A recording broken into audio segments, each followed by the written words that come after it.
नमस्कार। जब हम बंधन ऊर्जा डिस्कस कर रहे थे, उस टॉपिक में हमने दो प्रोसेसेस डिस्कस किए थे। पहला था न्यूक्लियर फिशन यानी कि नाभिकीय विखंडन, और दूसरा था न्यूक्लियर फ्यूजन यानी कि नाभिकीय संलयन। आज हम डिस्कस करेंगे नाभिकीय विखंडन किसे कहते हैं, यानी कि व्हाट इज न्यूक्लियर फिशन।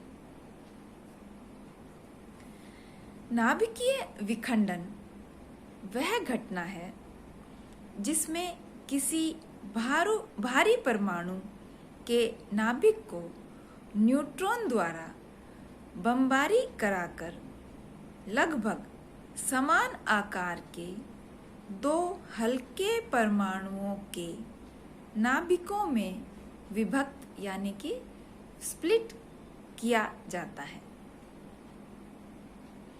प्रत्येक विखंडन क्रिया में अत्यधिक परिमाण में ऊर्जा जो होती है लगभग 200 MeV के बराबर, इतनी ऊर्जा भी मुक्त होती है।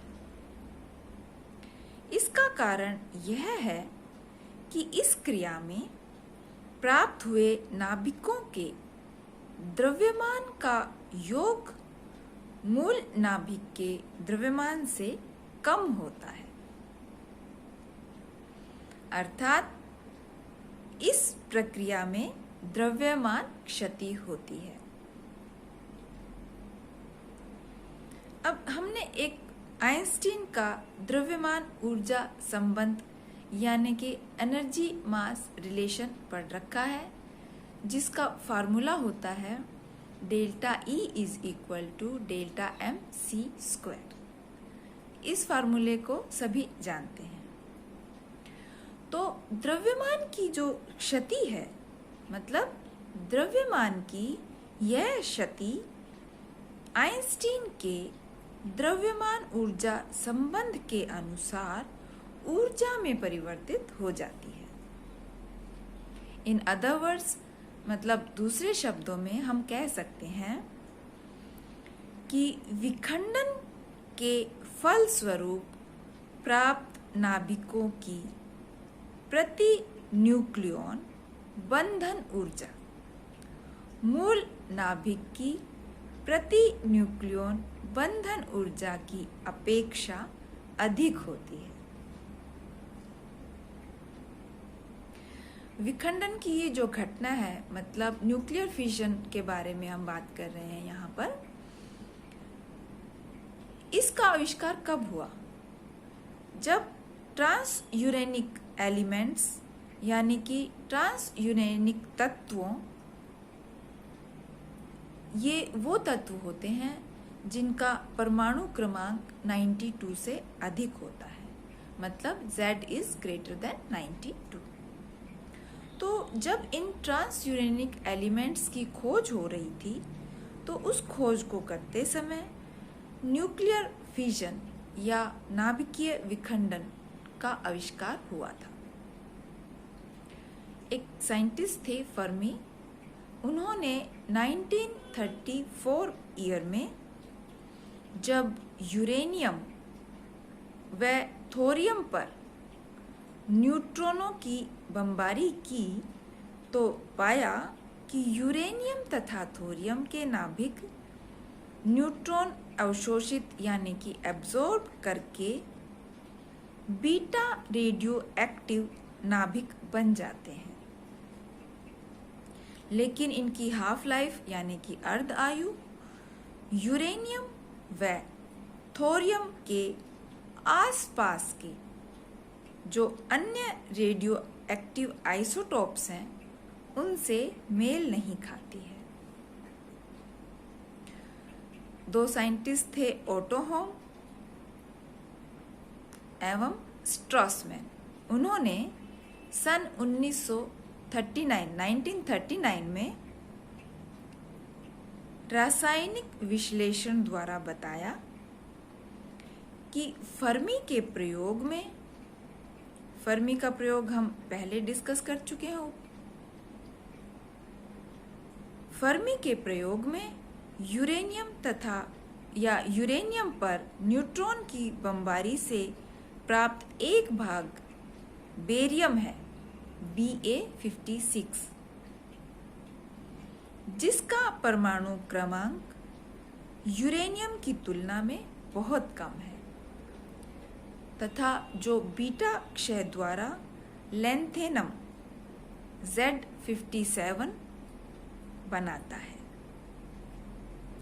उन्होंने माना कि यूरेनियम नाभिक न्यूट्रॉन एब्जॉर्ब या अवशोषित करके अस्थायी हो जाता है तथा ऐसे नाभिकों में टूट जाता है जिनकी प्रति न्यूक्लियन बंधन ऊर्जा अपेक्षाकृत अधिक होती है, अर्थात ये नाभिक अपेक्षाकृत स्थायी होते हैं, अर्थात इनका परमाणु क्रमांक आवर्त सारणी या पीरियोडिक टेबल में लगभग मध्य में होता है।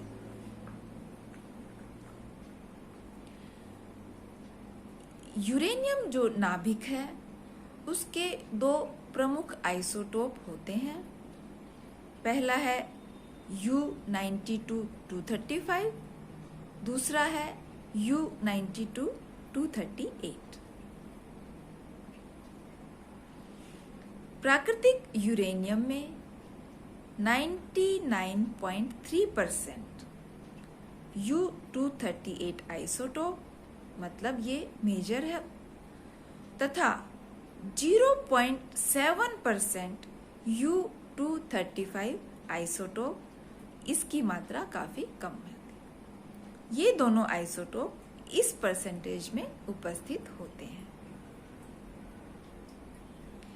यद्यपि दोनों ही आइसोटोप विखंडनीय है, लेकिन प्रयोगों द्वारा ज्ञात होता है कि U238 यानी कि यूरेनियम 238 का विखंडन केवल तीव्रगामी न्यूट्रॉन जिनकी ऊर्जा होती है ग्रेटर देन 1 MeV, केवल तीव्रगामी न्यूट्रॉनों द्वारा ही संभव है, जबकि यूरेनियम 235 का विखंडन मंदगामी न्यूट्रॉनों से भी संभव है। थर्मल न्यूट्रॉन्स यानी कि ऊष्मीय न्यूट्रॉनों जिनकी ऊर्जा लगभग 0.025 eV होती है, लगभग 85% U235 का विखंडन कर देते हैं। यूरेनियम 238 नाभिक मंदगामी न्यूट्रॉन अवशोषित करके परा यूरेनियम तत्व उत्पन्न करता है। लार्ज स्केल पर, मतलब बड़े पैमाने पर, तीव्रगामी न्यूट्रॉनों द्वारा भी यूरेनियम 238 नाभिकों का विखंडन अधिक संभव नहीं है, क्योंकि विखंडन क्रिया के फलस्वरूप प्राप्त न्यूट्रॉन U38 नाभिकों में अवशोषित होकर, एब्जॉर्ब होकर तुरंत मंद हो जाते हैं, मतलब स्लो हो जाते हैं, तथा अन्य U238 नाभिकों का विखंडन वो नहीं कर सकते। इसके विपरीत मंदगामी न्यूट्रॉनों द्वारा प्रत्येक यूरेनियम 235 नाभिक के विखंडन के फलस्वरूप दो हल्के नाभिक प्राप्त होते हैं तथा नए न्यूट्रॉन उत्सर्जित होते हैं। इन न्यूट्रॉनों की मोस्ट प्रोबेबल एनर्जी यानी कि अधिकतम संभावी ऊर्जा 1 MeV से कम होती है, जो U-238 नाभिकों का विखंडन नहीं कर पाते हैं, लेकिन U-235 नाभिकों का विखंडन करके श्रृंखला अभिक्रिया यानी कि चेन रिएक्शन बनाते हैं। क्लियर है कि यूरेनियम के दोनों आइसोटोपों U-238 व U-235 में से दोनों में से U-235 आइसोटोप ही विखंडन के लिए अधिक उपयुक्त हैं तथा U-235 के साथ U-238 की उपस्थिति एक अशुद्धि का कार्य करती है। ओटो होर्न तथा स्ट्रोसमैन के अनुसार तीव्रगामी न्यूट्रॉन की यूरेनियम 235 नाभिक पर 235 नहीं, यूरेनियम 238 नाभिक पर बमबारी करने पर यूरेनियम 92-238 नाभिक का लगभग 2 बराबर हल्के नाभिकों, पहला बेरियम दूसरा क्रिप्टॉन, बेरियम मतलब Ba56-145, क्रिप्टॉन मतलब Kr3694, इस दोनों में विखंडन हो जाता है तथा अपार ऊर्जा मुक्त होती है। इसकी जो क्रिया है वो हम दिखा सकते हैं। यहाँ पर देखिए, यूरेनियम 92-238, यहाँ पर न्यूट्रॉन, और हमें जो मिला वो है Ba145 और Kr94, प्लस बहुत सारी ऊर्जा हमें इसमें प्राप्त होती है। लेकिन जब मंदगामी न्यूट्रॉन यूरेनियम 235 नाभिक से टकराता है तो वह उसमें अवशोषित हो जाता है। वह एक अत्यंत अस्थायी आइसोटोप U-236 बन जाता है, जो 2 नाभिकों, पहला बेरियम दूसरा क्रिप्टॉन, बेरियम मतलब Ba56-144, क्रिप्टॉन मतलब Kr3689, 2 नाभिकों बेरियम और क्रिप्टॉन में टूट जाता है तथा 3 नए न्यूट्रॉन व अपार ऊर्जा उत्सर्जित होती है। ये जो विखंडन की क्रिया है, इसको इस समीकरण द्वारा हम दिखा सकते हैं। यहाँ पर देखिए, यूरेनियम 235 92 है इधर, ये है न्यूट्रॉन, हमें जो मिला यूरेनियम 236 मिला यहाँ पर, और ये जो है टूट जाएगा 2 में, पहला है बेरियम दूसरा है क्रिप्टॉन, ये मैं पहले बता चुकी हूँ।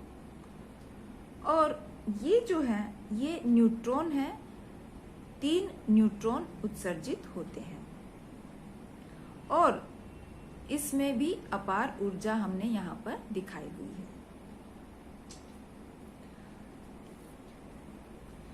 इसके लिए यानी कि जब हम बात कर रहे थे यूरेनियम 235 की, तो इसके लिए एक डायग्राम भी हम बना सकते हैं, जिसके अंदर, या आप इसको यहाँ पर देख लीजिए,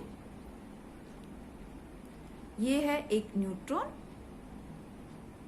ये हमने क्या ले लिया, यूरेनियम 235।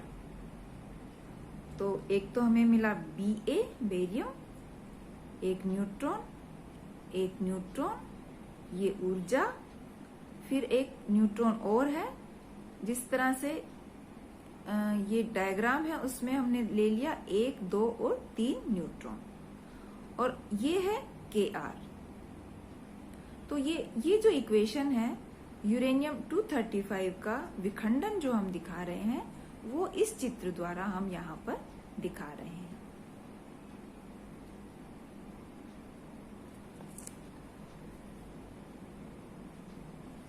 तो हम ले रहे थे यूरेनियम 235, यूरेनियम 238, जो कि यूरेनियम के 2 आइसोटोप हैं। उनके बारे में हमने चर्चा की यहाँ पर। Thank you.